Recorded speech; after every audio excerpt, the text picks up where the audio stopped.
పౌలు ధర్మశాస్త్రాన్ని ఆచరించేటప్పుడు నిష్ఠగా బ్రతికాడు.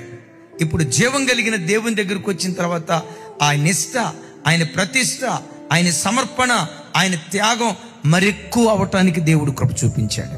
అంతకు మునుపు ఎన్నో స్థలాలకు వెళ్ళాడు, అక్కడ దర్శనం గాల. విచిత్రం, దమస్కు గుమ్మం దగ్గరే అపోస్తుడైన పౌలు వారు దేవుని చేత ఎందుకు దర్శించబడ్డాడో తెలుసా? దమస్కు గుమ్మం దగ్గర ఎందుకు దర్శించింది అంటే, దమస్కు అని అనటంతో పాత నిబంధనలో ఒక భక్తుడు మనకు గుర్తొస్తాడు. ఎవరైనా చెప్పండి, చెప్పాలి ఎవరైనా? దమస్కు వాడైన ఎలియాజరు అబ్రహాము కాలంలో ఉన్నాడే, దమస్కు వాడైన ఎలియాజరు యొక్క ప్రార్థన ప్రభావం దమస్కు గుమ్మం మీద ఆ దర్శిస్తున్న పౌలును దర్శించిందట. దమస్కు పట్టణం కొరకు, సిరియా దేశం కొరకు ప్రార్థన చేశాడు. అద్భుతం ఏంటో తెలుసా?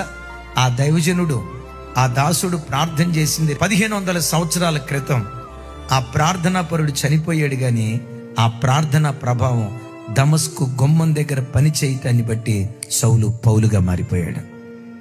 ఆమేన్. అందుకని నేను ఎప్పుడు చెప్తా కదా, ప్రార్థనా పరుడుకు మరణం ఉంటుందేమో కానీ ప్రార్థనకు మరణం ఉండదు.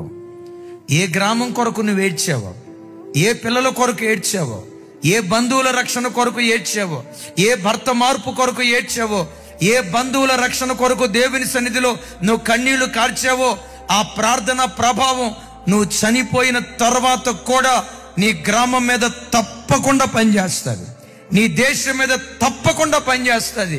చెల్లి, నా భర్త ఇంకా మారలేదు అని అనుకుంటున్నావా? ఓపిక పట్టు. నా కులస్తులు మారలేదయ్యా, ఏడ్చా, ఇంకెప్పుడు మారుతారు? కృంగిపోయిన స్థితిలో ఉన్నావా? అయ్యో, నా స్వకీయుల రక్షణ కొరకు 15 రోజులు, 21 రోజులు, 50 రోజులు, 40 రోజులు ఏడ్చా, మారలేదయ్యా, నా ప్రార్థన ఏమైపోయింది అని అనుకుంటున్నావా? విశ్వసించు.